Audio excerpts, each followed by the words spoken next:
What's going on, everybody? I am Nicholas Glenn, the host of this show tonight, where we're going to be uh, pretty much just doing a review of episode 3 of Band of Brothers. Now, just to give you guys just a quick, while we're letting people jump in here, I have not seen this show in a long time. I've been super slammed with all kinds of stuff going on and had not had time to watch it. And there's some confusion on my part on this, but we're ready to roll. I watched the review and I remembered it, but this series, I just want to say real quick, this series was one of the most anticipated series for me when it came out. Like, I asked for the box set of this for Christmas. Like, out of everything that I wanted for Christmas, this is one of the series that I wanted a box set for. I love Saving Private Ryan. I love war movies. I love military stuff, and I absolutely loved this this series here. Pat, did you just join on another account? Oh, okay. I There we did, go. sir. Okay. They're still doing a lot of work here in New Orleans, and my internet's hanky, so I switched over to my secondary source. So, Okay, all right, good deal. does sound okay, everybody? I apologize for that, Nick. Yep. Please Sound good to me. Great, thank you, sir. But so yeah, I'm a huge Band of Brothers fan. Now, I have not, like I said, I have not seen this show from start to finish in forever. I did not have time to watch it, but I did watch a review of the episode, and I remembered the episode once I watched the review, because I it's been so long I didn't remember which episodes were what. But this is the where when they invaded France, the beaches of Utah and Omaha. This was basically the town where they basically linked up at, which was called, and I don't know if I'm pronouncing this right, Caratan. I hold on. It is. Let me think here. Carentan. Yeah, Carentan. Yep, and this was a great episode because the action in this was awesome. The visual effects on this were awesome. So, just real quick, hail to Glenn Schroeder in the chat, Alan Copeland, Blood Guilty, hail Dave Bob, Rambling Canuck, Mark D with a C. Good to have you guys here. And welcome to our guests here, GoGo 13, Pat S, and 32 Flavors of Nick Weiser, which is another person I actually got to meet and hang out with a little bit in Vegas for the Vegas meetup, which was awesome. We actually had a little conversation about Alice in Chains outside the bar, which I'm a huge Alice in Chains fan. Oh, dude. I want to do a panel on AIC someday. Yeah, the Unplugged album and Dave Matthews, Tim Reynolds live at Luther College were the two albums that got me wanting to play guitar, and nice. I absolutely love the Unplugged album. I actually got invited out to Jerry Cantrell's house to play poker back in the day by W. Earl Brown, who played the brother in what's that Ben Stiller movie? Something About Mary, her brother. Give me my baseball, you know. And then he was also in he was also in Deadwood. Really cool guy, really good actor. But he was actually the one that invited. They would have poker tournaments at Jerry Cantrell's house on Wednesday nights, and I was out spending a lot of time out in LA, and he said next time I come out there, I need to be out there on a Wednesday. Unfortunately, I never made that trip back out there and actually got to go. But my niece was actually backstage and actually got to meet him and hold his guitar and stuff. She was in School of Rock in Houston. But I digress. Back on topic. Because I can another talk day, Nick. Yeah, I can talk music stuff forever. But, I'm going to say, taking me back to my high school days, they're talking about Alice in Chains. Yeah. Coach and I listened to the Unplugged album a crap ton when we did our trip to Cincinnati when we went to the Earth Toy Mall in Cincinnati a long time ago. Cool. But all right, so we'll just go. I was going to say, Nick, would you like me to kind of set the tone of what the episode and bring us up to speed? Because as you guys can imagine, I've been watching the show like a crazy person over the last few weeks, and of course I love it. So it's a labor of love for me. It's not an issue. But by episode 3, right, we pretty much know a lot of the main players, the men of Easy Mhm. Company who survived the initial jump into D-Day, and this one brings us into a pretty interesting character. And if you're very familiar with the show, kind of a one-off. It's a guy they don't follow too much, and there's a lot of secondary players that get much more screen time than him over 10 episodes, and it's a gentleman that we're introduced to named Private First Class Albert Blythe, and it's told through his eyes, and it's Mhm. very interesting. And I do want to say this right at the beginning, because I think it's important, and this is just a little history aside on it. Mhm. Um, they have Albert Blythe shown as this guy who's kind of you know, almost not as let's see this not as strong as the other men of Easy Company. That is not the case. And when we get to the end of the episode, I'm going to give you guys some information, because this is one point where they were really historically incorrect about the fate of this guy and what happened to him, because it was absolutely not as they report at the end. There was Oh, some for kind of Blythe? mix up. Yeah, Yes. I heard about that. So Yeah, because of right, the closing credits and how what they said, how what would be his fate, that ended up being incorrect. right. Yes. Yeah, I mean, completely incorrect. But he is just like everybody else.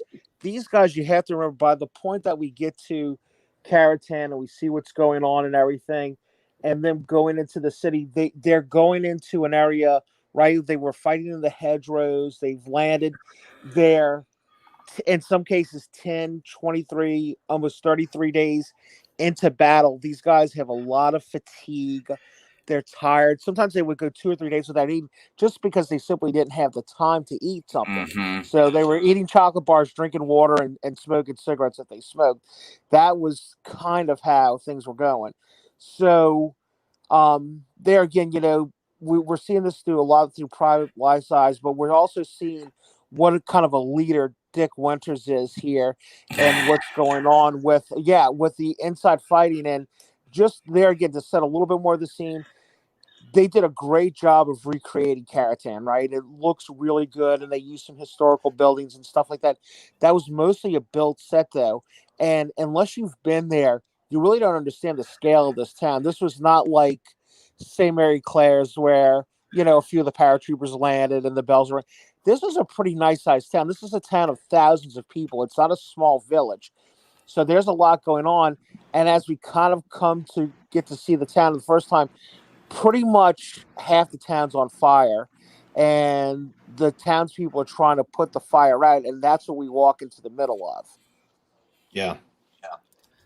Yeah, I saw that they had actually scaled the size of the town down, just to keep the pace of the show going, Right. because it would have been a lot harder for them to do the actual full size town. So the set that they built was actually in the UK, and it was Wow.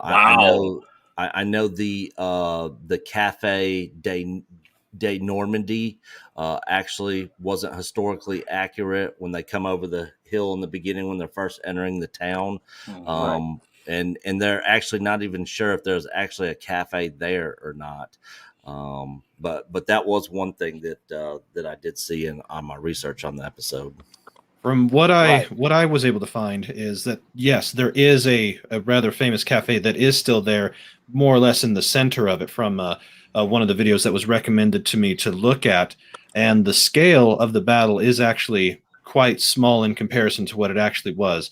Mhm. Towards the end there, don't know if we want to go that far ahead now, but the scale of it is pretty well drawn back to maybe only 5-10% of what it actually was. And just with that 5 to 10% that we do see, yeah, it was extremely hard fought, extremely violent. Oh, You name man. it, everything had to happen. And the sacrifice of those guys to clear out the Germans from that town was it took its toll. And yeah, going into battle already fatigued, it just makes it that much harder to try and muster everything needed to actually win the day. And that just goes to the fortitude of our grandfathers and for some people great grandfathers and uncles and great uncles and all that served in that war. I want to bounce off of Golgo's comment because we're talking about the hard hits they're all taking. We see all the sacrifices being laid out. And if you notice, like in Hollywood, a lot of actors kind of got that look of how's my hair look. They want to make sure they look good for these seasons, but these guys are staying rough and bruised and bloodied and battered throughout the entire thing, and it only gets worse. So these actors really had to commit because they can't. This is not the type of show where you try it out, where you can try to like look on the camera, because obviously the cinematography is very dark looking. It looks almost like an old war movie at many parts too. So it's got that feel and the look and the vibe of it, and everyone's just so blood drenched and like busted up and all those really terrible injuries. Like, that is commitment to me. That is, I gotta respect any actor who realizes, hey, I gotta let my ego go for this and really commit to a role, because that is true like character commitment in my opinion. Yeah, and that's why this show works so well.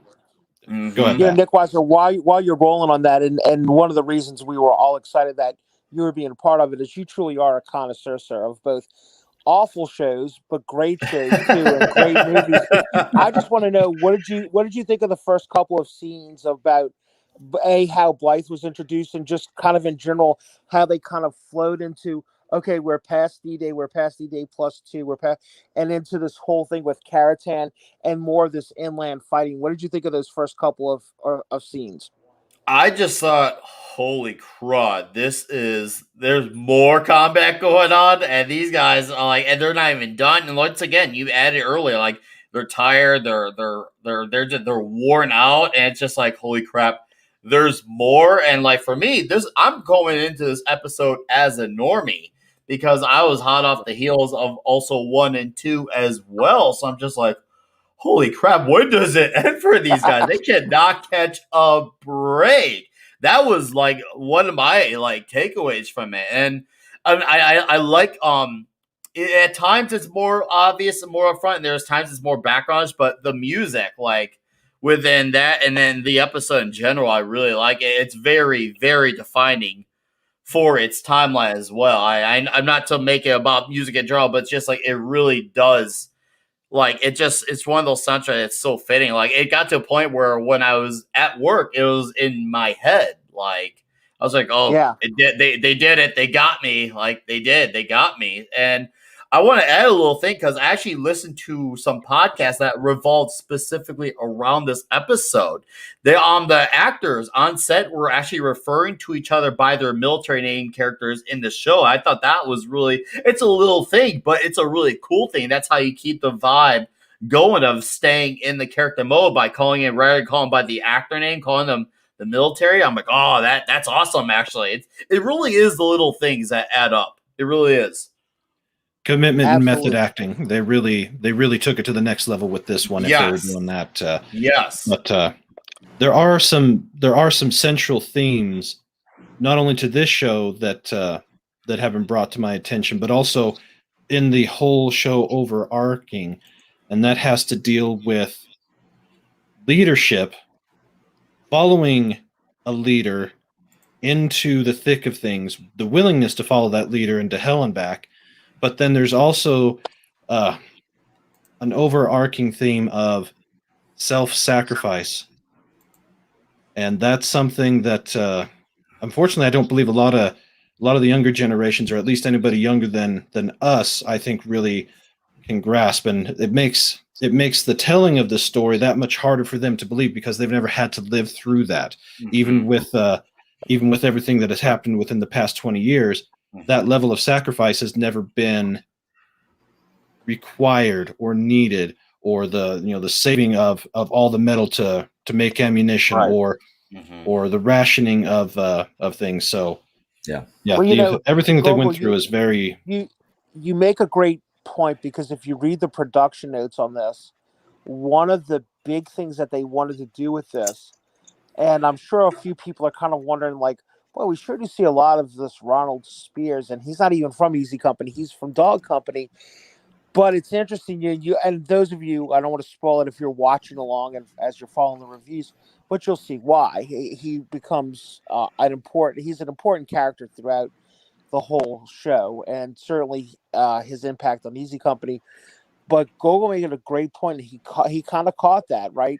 Is that the whole idea behind this episode was they wanted to show that balance between leadership. If you notice, right, this episode had Albert Blythe dealing a lot with both Ronald Spears and with Dick Winters, almost like a dual. And I don't mean evil and good, because from if you read later on in life, Ronald Spears was a lot of this stuff was blown up, both because that's what he wanted from his men, and he wanted that kind of leadership by fear, but also Band of Brothers and the producers played it up too and everything. But Spears was kind of like that. Hey man, you've got to be tough. You've got to be this guy. You have to be the person who's willing to charge up that hill. And that famous scene where he tells Blythe, listen, your problem is that you haven't accepted the fact yet that you're dead. Once you accept that fact, you'll be a combatant. You'll be a person who can function and do what you need to do. And maybe when this is all over with, you won't get to be dead anymore. And then you have the Dick Winters character, who is more of the fatherly and leads through example and stuff like that. But there's certainly nothing weak about him, right? There he is. And that was a true scene. That was taken not just from Dick Winters' notes, but from the notes of both Sergeant Bill Garnier and later I believe from the book that I can never remember his name, that the private wrote, it'll come to me in a second, but anyway, I don't want to break the thing, where he's kicking people in the butts and going, get up there, go. He really had to do that because those guys were kind of like, hey, we're used to this hard charging kind of thing, but we're on this one causeway and we can't get up there. What do we do? So he's leading by that example too. And believe me, Colonel Sink took note of that. And that's why Winters moved up the ranks as quickly as he did. I'm sure that probably with you, Nick, right? You kind of got that too when you were seeing it. It's an interesting, it's a really interesting play on the two types of leadership there. Yeah, the two different types of personalities, definitely. And there is something to be said about somebody who does take the more fatherly approach versus someone who allows the men to perpetrate and continue to believe any and all rumors, specifically dealing with at the very first when they encounter the Germans that they captured, and the rumor and speculation that he waxed every single one of them except one specifically to instill fear not only in his men but also in that one German, to go back to his people and basically say, we're screwed. We're messing with the wrong people. They're willing to go and to do anything and everything necessary to defeat us. Whereas I think at that time there were some of the Germans that thought that we were completely weak, because going through the 30s we were. And it wasn't until we got into the 40s that we basically stopped being weak, but they didn't believe that. So they had to have basically a lesson delivered to them, or at least that's what I got out of it with regards to that. So yeah, the two different types. I want to add to this of things that we got out of this. How quick and close to death you could be at any given second. Because if you remember one, some of the guys are kind of like crawling on the ground, and before another, they're just kind of having small talk as they're moving, and one of the guys just gets shot, and they're like, "Oh wow!" And as he was just trying to get to the next destination, it's just those little moments where you're like, "Wow!" That just shows you in war, like, how truly hellacious war is, like at any given moment, any time. Because like movies, like historically speaking, they kind of like, it's not like that. Like you kind of like the deaths are, I guess you could say, more scripted, more organized. It just shows you how chaotic and unscripted war is. It's absolute chaos and hell, and how brutal it is. Yeah. Brutal. Yes. I mean, one of the greatest scenes in that episode, which of course leads to Blythe's interaction with Lieutenant Winters at the time, was, the guys are kind of like, "Hey, Lieutenant, is it safe to cross? Is it safe to cross?" And he kind of looks at him almost like, "Oh, come on, you guys are being chickens. Yeah, of course it's safe to cross. I'm standing out here in the middle of the street." So no sooner do they cross, right, then Winters gets that ricochet right to. And did you guys catch where that hit him at? Got him in the shin, right above his ankle. Yeah, a lot of people thought it hit him in the bottom of the foot, or it hit. Oh, I thought it did too. Yeah, it hit him in the shin, and boy, oh boy, let me tell you, he's lucky. If you've ever seen, Are you talking about when he was on the horse? No, No, right that was at the after the very horse end of left. the battle. Right. Okay. When when his either his captain or major or somebody was saying, is it safe to come out? Is it safe to come out? He's like, yeah. As soon as they got out across and he's by himself, takes the ricochet to the shin. But at least he did take an arrow to the knee. Yeah, and later on, we find out that actually that really pained him for quite some time. And interestingly enough, in Ronald Spears's memoirs, he talks about how he knew that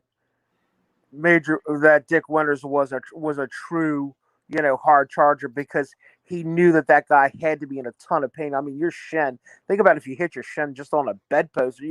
Oh yeah. You just gave me that mental pain. Yeah. And it Dick Winters was a tough son of a gun. Yeah. And it bothered him for weeks and everything.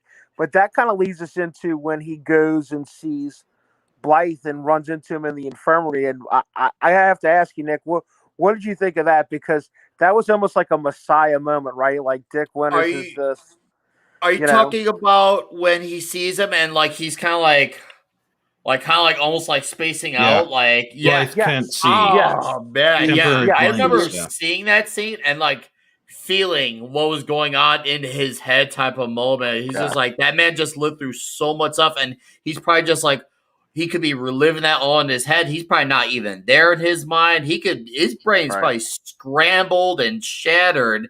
I'm seeing that. That was probably one of my favorite scenes in the episode. Now all of a sudden, before you know it, he gets up. He's like, "I'm ready," and the guy, the guy's just like, "Hey, take your time." Like, you're just in all this madness. Like, let's get a little more rest first. Not literally what he said, but paraphrasing. He needed to make sure he was ready before he went out for more, because it's insane. Hysterical. Dave Bob got it right. Hysterical. Thank you, Dave Bob. Thank you. And with Blythe in that situation, recovering like he did, or as reported as he did, yes, you don't want to have a person that just barely comes back out of their shells, so to speak, going back into battle just to go right back into it that quickly. I can see Lieutenant Winters wanting him to refocus himself, take that time, and get himself recentered to where he could be an effective soldier. Yes. And as we saw, it kind of worked only for a bit, but he had to have that yin to the yang. He had to have the other guy come in and basically say, you got to accept certain things, and until you do, you're a danger to yourself and to everybody else. And then once he accepted that, then he became an effective soldier, or at least effective enough for what they needed him to do. I want to add something I learned when I was doing research about this. Once again, this particular episode. You guys know when this episode debuted?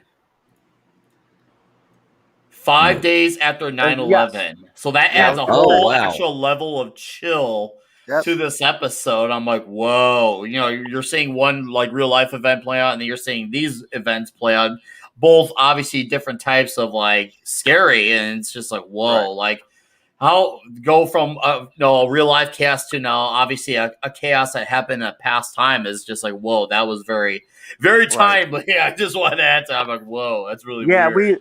We talked about that in a couple of the other episodes. But Nick Weiser is 100% correct. The first two episodes were actually shown back to back on September 9th, and then wow, right? Yeah, Tuesday happens, and then that Sunday is the premiere of episode 3. Yes, that is correct. Insane. That's crazy. I didn't even realize that. Yes, sir. And it's a good thing that it did show, as has been expressed many a times, and and all that. This show helped provide some healing and provide some reassurance that even though we're going through an extremely dark time, we have gone through it before and we can come out of it. And we as a nation and as individuals definitely needed that particular message at that particular time. Yes, second that. Yeah, Darth brings up a good point on us being weak in the 30s, because I didn't even think about this, but that was the time I guess we went through the Great Depression, like the rest of the world. So I guess that was played another big part. But I mean, even when we were attacked by the Japanese, it was Yamamoto that said that he feels like they just awakened, a sleeping giant or something. Mm-hmm. Yeah. And Yeah, from what I remember, let me say this too, to defend Nick Weiser here, I think what Nick was saying, which was true, the propaganda machine in both Japan and Germany were saying, "Oh, the Americans, they're lackadaisical. They only care about themselves. They're lazy." Nick did not mean that we, as the United States, were, because no, anybody who came up during the Depression, anyone born in the 20s and the 30s, they are a hardy, tough group of people. They're not called the greatest generation for nothing. So you guys are actually both right. You guys are actually both right. Yes, something else when I was looking at, and this is actually a bit of good news about one of the inaccuracies of the episode, which the show has some for sure, yes, but it's very little. But one of the good things that I read about was at the end of the episode where it talks about Albert Blythe, where they said that he never recovered from his wounds he received in Normandy and that he died in 1948. Actually, turns out that he remained on active duty and was awarded the Silver Star in combat, served in the Korean War, achieved the rank of Master Sergeant, was married with 2 children, and he actually didn't die till December of 1967 from complications of surgery for a perforated ulcer after attending a memorial ceremony in Bastogne, and was buried in Arlington National Cemetery with full military honors. That is correct. And Nick jumped a little bit ahead there, but that's okay because that was the payoff of the episode. And I think it's one of the reasons why this episode, when you ask people like, "Oh, what are your favorite episodes?" this one rarely comes up, which is interesting because it's very exciting, right? There's a lot of great battle scenes and it was shot well. I think 2 of the reasons that it sits a little uncomfortably with people is, A, if you're a historical person, the historical accuracies really bother you because, like Nick just said, this guy wasn't just a hero. This guy was he was a lifer, man. This guy had 20, I think either 24 or 27 years in. And, you guys have to remember, too, he was a young kid when he joined the service. He went through basic training before he even went to go train as a paratrooper and everything. And the movie makes it look like he shot through the neck. And if you actually read the historical accounts, he was shot through the collarbone. Ironically enough, he was so well trained that, and actually such a good spotter that he really was kind of in the front lines. And that, I think they showed, was it, guys, do you remember, was it Sergeant Martin they showed leading the patrol? That actually was Bill Garnier's patrol. Blythe was actually assigned to him. He was a rifleman in his squad, and Blythe actually was known for being able to really be able to pinpoint stuff. And keep in mind, Bill Garnier's squad was more of a mortarman squad, right, than they were a rifleman squad, if you know a little bit about the history of it. So these guys were great at telling distance and stuff like that. So they're out looking for this sniper. And Blythe's training was actually so good in paratrooper school and in combat school that he actually stood up from his hidden position and said, "Sniper, bang, bang," which is what you learn to do in training, instead of actually shooting at the sniper or, giving somebody the high sign like, "Hey, look, that's where the sniper is." And the sniper then trained on him and actually shot him through the collarbone, which is still, look, don't get me wrong, a devastating injury. Still painful. Yeah. Yes, but not nearly as life-threatening as getting shot through the neck could be. I mean, there's very few shots you could take from a rifle through the neck lived to go fight in the Korean War. Believe you me. Yeah. But he not only came back from that, like Nick said, he made a career in the military. One of the very few men of Easy Company who did. And yeah, unfortunately, can you imagine making it through Korea, serving and training people for Vietnam and everything, and you get a perforated ulcer, and that's what kills you in Germany when you're Yeah. you know, that's like, I can't even think of it. I mean, it's just it's almost more sad than what the misunderstood ending they had from him. And somebody pointed out to me, and that made a really good point too, is that the really sad part is what they contributed Blythe's death to, right? That he died in 47 was actually probably another man of Easy Company, and we really don't even know who that is. And he's kind of a forgotten person, but there were a lot of guys who never did recover from their injuries during World War II and lived many, many years, sometimes decades, before they actually succumbed to those injuries. Mm-hmm. I want to mention like what as we're talking about, especially at some of the injuries. It's amazing how like when you watch something like this, and like the like the blood and all that, it doesn't feel good. But yet we have such a diametrically opposed viewpoint when we're watching some like Rambo. We're like, yeah, go get Yeah, him, really. go all in. Is it funny how like in a Rambo we're all like hell yeah, but then when we watch this like Right. oh stop. It's just Yeah. such a very interesting viewpoint how that works that way. This shows that it's funny how that happens. Yeah, I think the difference with shows like Band of Brothers or Saving Private Ryan and stuff as opposed to like Rambo or Commando or Predator, you know, is these are all historical movies and Oh yes, that's real the life difference. events that actually happened. And like I remember the first time I saw this show and Saving Private Ryan, you know, you just realize the horrors and brutality of war and how it really is and how it's not like how you see in the movies, you know, with guys with guys throwing grenades and then guys flying up in the air and you know Legs blown all off. this other stuff. Yeah.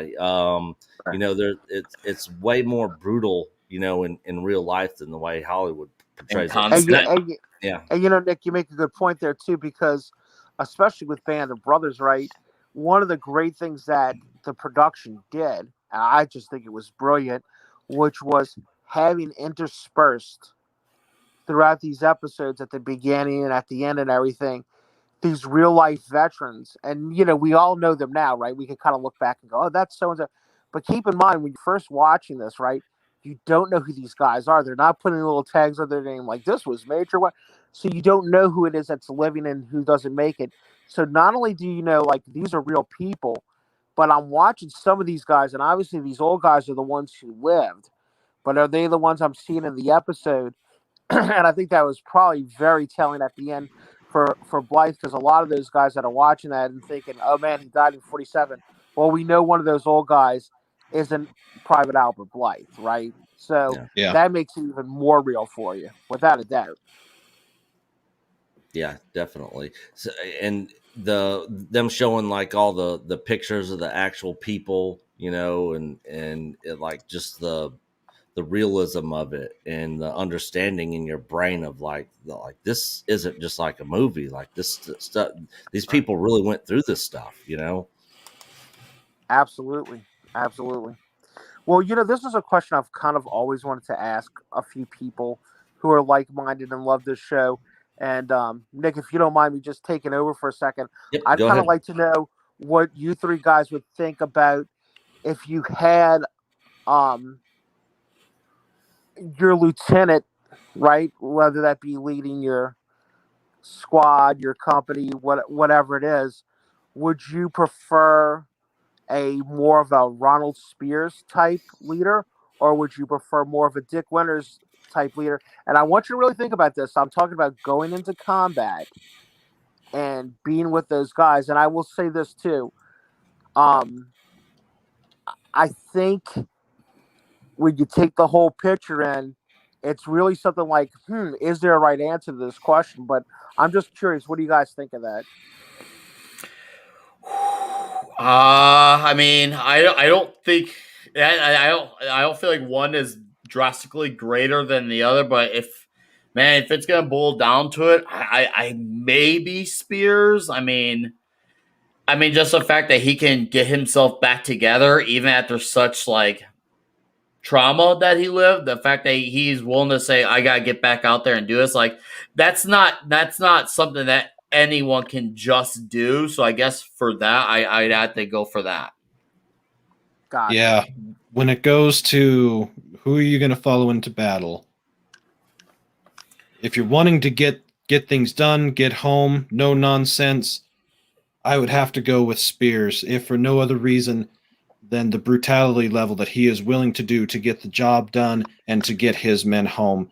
I can, you know, when we go further into the show, there are some things that that Dick Winters does that would qualify for that, but that goes against his nature. Whereas with Spears, this is the type of thing that's right up his alley. He's a lot like General Patton in that way, old blood and guts.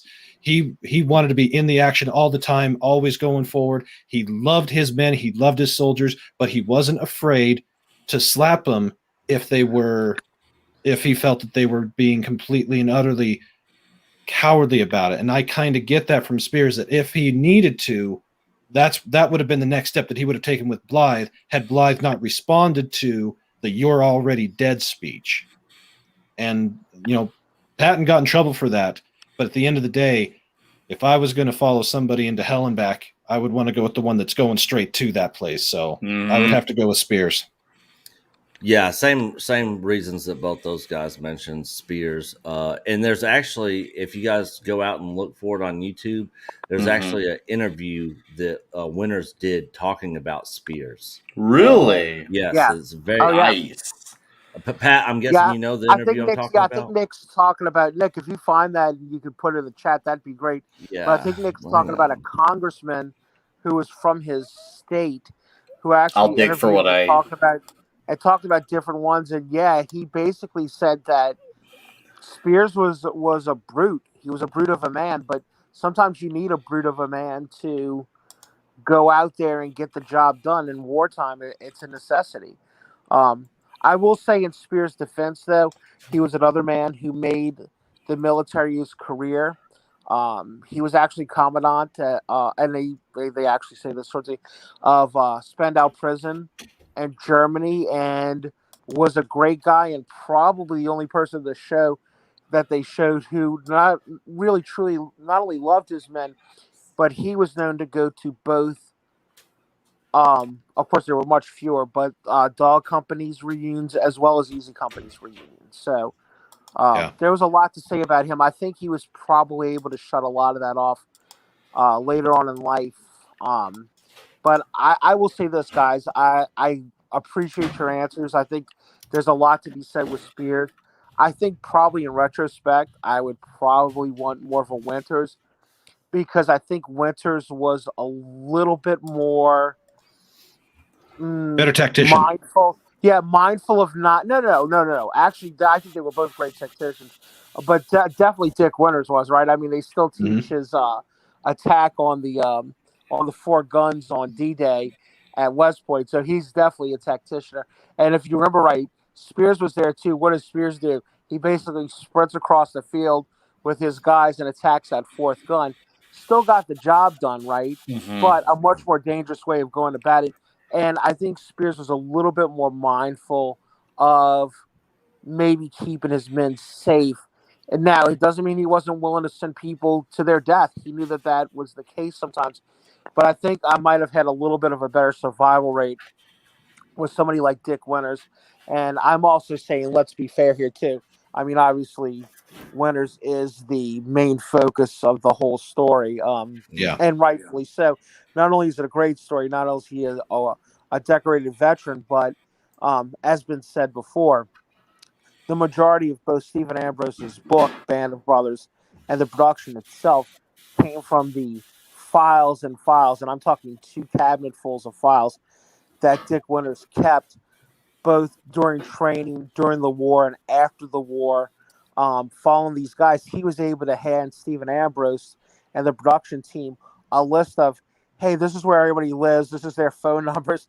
This is where I send letters to when I send him a birthday card, when we plan a reunion, this is where we go to. So this was a man of meticulous note, and he kept the diary and notes during wartime. So you could say he's probably about one of the best eyewitnesses you could have, because he was also very mindful, and he didn't mind saying, "Hey, I messed up on this," or "Wow, I didn't like how this guy handled this," or "I don't like this person, but I love this person," kind of thing.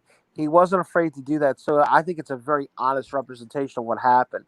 You could almost take it to the bank if Dick Winter said it, in my book. Yeah, and to be honest, if we're all going to be honest here, Mhm. I'm sure all of us would follow either one of those guys. Oh. Oh yeah, Absolutely. ultimately Yeah. speaking, yeah, of course. question. They both knew leadership in their Yeah. own variations. Yes, absolutely. It's Yeah. just in Right. the feel of it. Spears is the type of one that you want there to lead the platoon to keep things going, whereas Winters, to me, seems like he would be better suited working the initial attack than working all the back end things and basically more or less being the puppet master to keep the organized chaos from becoming pure chaos. That's the type of feel that I got from Winters versus Spears. Yeah, And absolutely. I did put that link for that interview in there. It's a little over 3 minutes long. It's just a clip from a Yeah. longer interview, but it's pretty interesting if you guys want to check it out after this. Absolutely. Thanks a lot. Yeah. Appreciate it. I look And forward to I think now too, I don't want to let this go, because, as I said, we do focus on these officers this time, but as you've seen in other episodes, and even in this episode, your non-commissioned officers, right? Even your Yeah. corporals, but certainly your sergeants and everything, and we see that more in the episodes coming up. Those guys, if you ask the general rank and file, right, the enlisted men, what did you think of the leadership? They'll say, "Man, we had some really good officers. They were almost all great. We had a couple that weren't, but man, our non-coms, they were top notch. There wasn't a sergeant that wasn't, maybe not beloved, but they were respected, and they did their Mhm. job, and they were the first ones in. And we never want to forget that. There's an old saying that came about during World War II, and it's absolutely true. Sergeants are the backbone of the Army. Sergeants are the backbone of the Mhm. military, and that's not just something that sounds good on paper.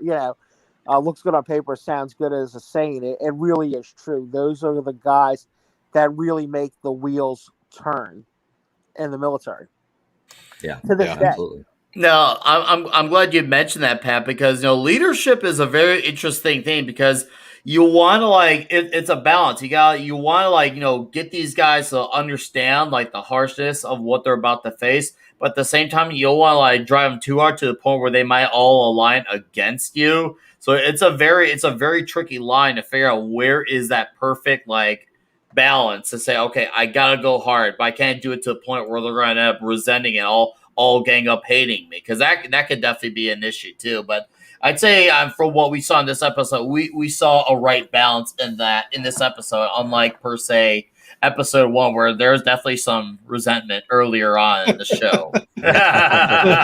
Yeah, it's bad when your whole non-com corps basically says, "Yeah, we can't follow you." Yeah, At the risk of being put to death to do it too. Yeah.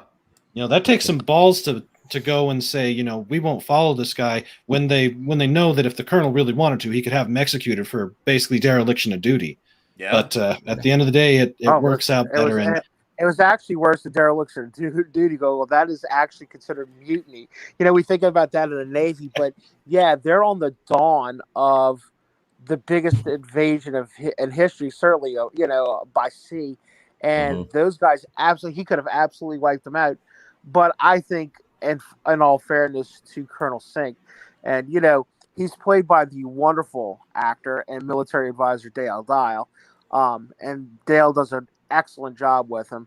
But you have to remember too, this guy, where Dale Dial's in his mid-50s while he's playing this part, the real Lieutenant Colonel Sink was in his late 30s, and he was a fit cat and a guy who was very astute militarily. He understood the politics of it, and he probably looked at that and he said, I've been kind of worried about Lieutenant Cat at that time, right? Captain Sobel at the time, Yep. and I see what's going on. So This is kind of afforded me an opportunity. I'm going to take this guy and make him do what he does best, which is training. He was excellent. Nobody can take that away from him. He was a great person to train people, and let's put him in there, and that'll open up the position for, unfortunately, a character we didn't get to see much of. I think just one episode, right? Episode 2 of Lieutenant Meehan, who was, from all accounts, an excellent leader, a great first lieutenant, and Dick Winters probably could have learned a lot from him. But unfortunately, by all accounts, he didn't even make it out of his plane on D-Day. So, Yeah. and that's kind of how it goes. And that's why you train the next guy to be able to step up and go ahead. And that's what opened the door for Winters to become the leader of Easy Company. Yep. Yeah, got to know the person above you and the person below you, job, just in case. Yep. Never hurts. So I actually have a question for you guys, because this actor in this show, who was in all 10 episodes, I thought this was probably some of his best acting, but he's also in one of my most favorite comedies, Office Space, which is Ron Livingston. Who plays Yes. You know, Yeah, he did an excellent job. How great was he in this series? Wonderful. Wonderful. Well, he was also in this episode as well, and I love him in this series. I remember when I first saw him, I was just like, "Oh, that's the Office Space guy." Like, but as the show went on, you know, he was a totally different guy, you know, and I saw less and less of the Office Space guy, you know, talking about TP reports and shit like that. Well, you know, Nick, that's when you know you have a legitimately good actor. The guy who you went into with a preconceived notion with the whole that's the Office Space guy, and then before you know it, you're totally sold on him in this completely different role. That is good acting 101, my friend. I mean, I've actually, like I said, I was the normie of the bunch going into the show, so a lot of this was first time viewing for me. I'm halfway through myself. I'm not even complete with the show. I'm halfway. I'm at the halfway mark. So what I've seen, I love the guy, and I actually forgot he was in Office Space from my end. I'm like, I've seen this guy before, but I can't point my finger at it. So I had to look up after. I'm like, whoa, this guy's right killing there it. with you. I'm in the same boat. I myself, I have never seen this. I only started it with this week. I've gone through episode 3. I've seen 5 because I'm studying for it. And nice. Yeah, I got to watch the rest of them. But yes, I remember seeing him, but I couldn't put the thumb on it until, oh yeah, Office Space. I need my stapler, please. Oh Yeah. man, that's so Yes, that is a sign of good acting when Dick they can Winters, do that. Go ahead, What? Pat. next to Dick Winters, they say that his portrayal of Lewis Nixon was probably the most spot on and accurate. That he had that perfect balance of being a kind of comedic guy, but if you notice too, like, you know, if you wanted to sit down and make a list of all the scenes where Lewis Nixon deals with other characters other than Winters, there's not too many, right? Do you see Spears yelling at men? Do you see he's never in the forward combat portion, because don't forget, before he became divisional, You're cutting out, Pat. company. And don't forget, Easy Company's an assault company, right? So There you are. Mm-hmm. what's that? You're cutting out pretty bad there. Yeah, I mean, you sound fine now, but when you were talking there, you were cutting in and out a little bit. Earth to Pat, or somewhere to Pat, wherever you may be. Sounds like the delay is kicking in with him.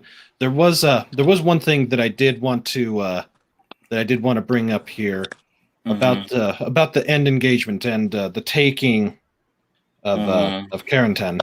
Mm-hmm. Once the armor division shows up, we only see the 4 tanks, and from what Pat gave to me today to study, they said that there was actually more like 60 tanks, a 60 tank column that came up to help take out the German column that had snuck up on them and was going to try and crush them. And yeah, it's a good thing that they were able to get those guys up from the beaches to help support the infantry, because it was a bloodbath as it was. We took more casualties than I think they were expecting or wanting, but we had to do something to make them pay. And yeah, the tanks they turned the tide in that battle and made it to where we could, we got that front head. We had a place for everybody to group, place for all the heavy artillery, the heavy armor to get up and to get moving, to be able to finally start taking the battle and move it out of France and put the march on to Germany. Yeah, I'm glad you mentioned that, Gogo, because it got to a point where it felt like, the episode had a little bit more of I mean, like I said, I'm not done with the show like you, but it definitely was one of those parts where it felt like, oh, there's some victory here. Like it felt like a happier ending despite the tragedy, and that it gave it like a good feeling at the end. Like, okay, there's a light at the end of all this darkness. That was awesome for me. I liked how it ended. I really did. Yeah. There's really the audience always loves seeing that hero coming in to save the day at the end, and that's basically what the tanks were, and of course they downsized it from actuality of how it really happened in history, for the show and for budget reasons. I'm sure they couldn't get 60 tanks, out there. Yeah, let me just go get probably this thing. I got as it this. Yeah. But yeah, you see them all rolling in through the trees and stuff, and the soldiers see them rolling in, and like, what a freaking breath of fresh air it probably was for them to see those things rolling in. It's sort of like I hear from modern day ground troops when they're being when they're under fire, and A-10s come rolling in. When you see them A-10s rolling in to come help out, it's just, it's just awesome to have that much firepower coming in to save the day like that when you feel like you're about to end up getting killed, Or having your 30 cal gunner squad finally be able to get up into a second story building and start laying down some heavy heavy fire on those trying to flee, making it to where they can't come back to harm you any further. That was a big thing. They needed that 30 cal up and going. Mm. Absolutely, and never ever, even in modern warfare, make less of the need for armor, because boy oh boy, people joked about, oh, Patton was this guy who was such a flamboyant dude and everything, but he saved so many backsides with coming in right at the same time with being a hard charger. And the Sherman tanks were not always a great matchup with some of the German tanks. They were superior, but thankfully Panzer tanks were way superior in terms of technology, but they took forever to make. But I was going to say, the production of America being able to turn out those Shermans, when you throw 30 Sherman tanks against any 5 German tanks, you're going to come out on top. You're going to come out on top because you have the numbers, and that says a lot. That says a lot. So Nick Weiser, Google 13, any final thoughts on the episode in general and just kind of the series? Because I all I have to say is this: great episode, great series. I hope everybody's enjoying it. Rewatch it again. If you want to go deep into the rabbit hole with it, there's a ton of stuff like Nick put on there about interviews with these guys while they were still alive. I'm going to do a list of books. Hopefully, not this Sunday coming, but next Sunday. Purple's going to do a follow-up show, and I'm going to talk a lot about the literature that this show was based on. There are a lot of great books by the men of Easy Company, and we'll talk about that, and I'll certainly tweet it out too. But what do you think, Nick? And Nick, let me say this again. If we didn't say this at the beginning, thank you for hosting, man. This is really great, and we all love Echo Base TV. We hope it becomes as big as Echo Base Network one day. We really do, man. You and Coach are great guys. And we try. I do want to just say this as a final thought to me. I did want to bring this up with us living here in 2021 and World War II being so long ago. The people that survived that war are rapidly dying. They're in their 90s and older. So Yes. I just wanted to read this real quick. Every day, memories of World War II, its sights and sounds, its tears and triumphs disappear, yielding to the inevitable process of aging. The men and women who fought and won the great conflict are now in their 90s or older. They are dying quickly. According to the U.S. Department of Veterans Affairs statistics, only 240,329 of the 16 million Americans who survived in World War II are alive in 2021. So Wow. if any of you guys know one of these 240,329 people that are still alive today, definitely thank them for their service. All these people deserve all the honor that we could possibly give them for what they went through. This series, the Pacific series, which was another one that that Spielberg and Hanks did, Saving Private Ryan, really depict what those people went through. And it's probably not even completely accurate, but it really gives you an idea of what those people went through. And it was complete hell on earth for a lot of those people. So definitely thank the veterans out there, even the ones that have gone through Vietnam and any other wars, because war's not ever fun to go through. No, it's not. And thinking about all those, almost everybody in my family that was alive at that time and did serve, all but one have passed. My step-grandfather served in Patton's army at the very end. He was there in Germany during the initial reconstruction after the dividing and the Iron Curtain came down.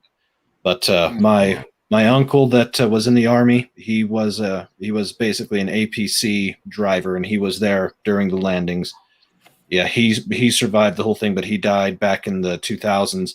And my other uncle that was in the Marines, he died in 96, and he was being saved for the invasion of Japan. And I know that that's a different topic for a different day, but I just want to emphasize that when we won in Europe first, every single one of those guys that survived, they were going to be trained, and if things hadn't gone the way they went, they would have gone to the Pacific.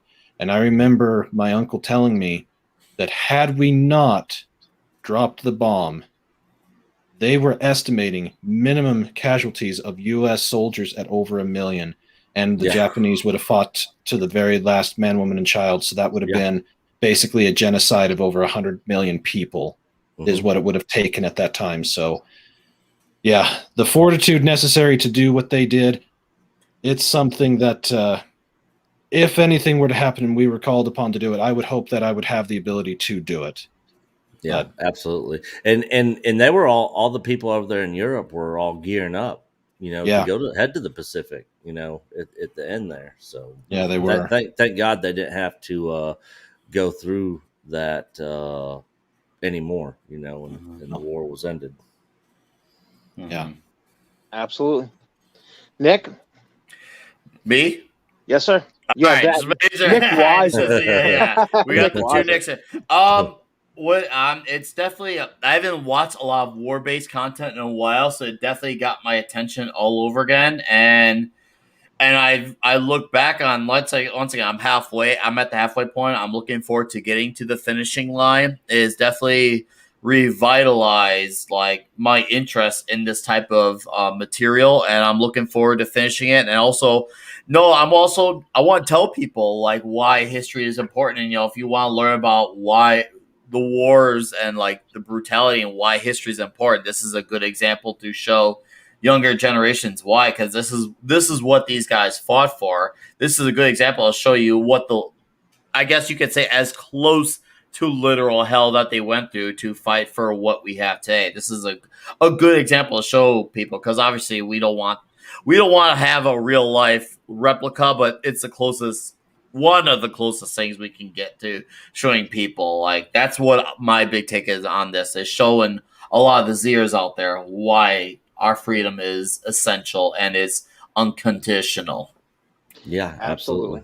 Mm-hmm. And also, when you guys finish Band of Brothers, not as enjoyable. I hate to use that word because enjoying but the Pacific is a great example of what the U.S. Marines went through, and Mhm. the Asian theater of war with Japan, and that part of the Axis.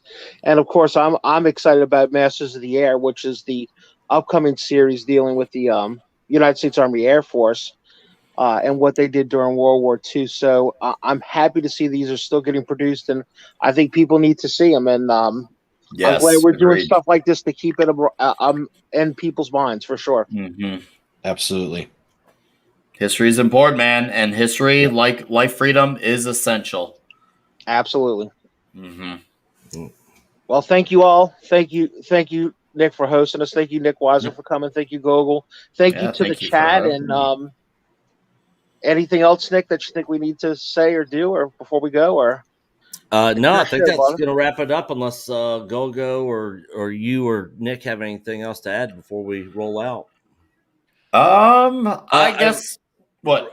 Real quick, I do want each of you guys to promote and shout out your channels or where they can find you guys. Mhm. You know, so we can get some folks over here sub to y'all's content. No, so I'll let Golgo have the floor first, then. Right. Well, thank you. I am Golgo13 of Golgo13's Anime 101. You can find me by doing that exact search term. My avatar is the picture I have here is how you'll find me. I run a Saturday show talking about anime at 1 p.m. Eastern time on Saturdays. I put videos throughout the week, and I am extremely grateful to everyone and being invited to do this series. It has been very eye-opening, and I will be forever grateful for it. And you can also follow me on Twitter. And just on the in case, tomorrow's show will be hosted by the Latino Slant, if I remember correctly. So That is you. correct. Yes. Polly at Latino Slant will be doing that with Foul Ball Productions, which is Matt, who's a good guy. Nick Weiser, you should do some work with him. Oh yeah, I love And that. I want to throw out a special thank you because actually I saw him in chat earlier. A last minute addition Tuesday night was Mark D with a C. He was originally supposed to be with Polly and Foul Ball Productions with Matt, and he's actually doing double duty. So he did last night and tomorrow night. So thank you, Mark. You're a true team player, man. We really appreciate it. Hail Mark D with a C. Absolutely. Great guy.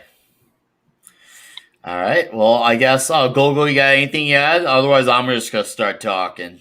You go for it. I'm good. Well, I'm going to start off. Pat S., thank you for inviting me to do this whole Band of Brothers thing. This has been fun. It's been educational and is definitely taught me a lot and retaught me even more. And Mr. Nick of Echo, a pleasure to do a panel with you and Yeah, Golgo as absolutely. well. And Same with hopefully you. we will cross paths someday again. And to hails to the chat. Thank you guys for supporting this, not just Echo Base, but also the Band of Brothers marathon that we're doing. Anyways, I also have a channel. My social networks are at Nick Weiser, mine's Twitter and Instagram. And then over here is the channel 32 Flavors of Nick Weiser. I have Toxic Tuesday coming up, and we're going to be talking Beverly Hills Cop with Tom love that Connors movie. and George Molo and a few others. I know. If you ever want to come out Toxic Tuesday, just get in touch. Every Tuesday we talk an action movie. And then I've got a few funny videos coming out this week. That'll be fun. A few pizza videos as well. And I also have if there's any metalheads in chat, I have a few album reviews I just finished and a few more that are on the way. So come check me out, and you all have a fantastic, magical, exquisite evening. Thank you, Nick. And I want to thank Nick from Echo Base.